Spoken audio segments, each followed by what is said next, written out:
Hello everyone, welcome back to another episode of Technologyglance.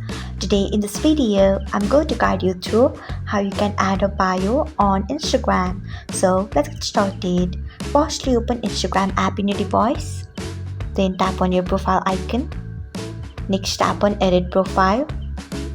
Then you can see the option of bio. Tap on it. Then write anything. After that, tap on tick icon which is located at top right corner of your screen. So, this is how you can add a bio on Instagram. Thanks for watching. If you found this guide helpful, we would love it if you hit the thumbs up button below. We upload great new tech tutorials like this one every day, so do not forget to subscribe to our channel and hit the bell icon so that you'll never miss another update.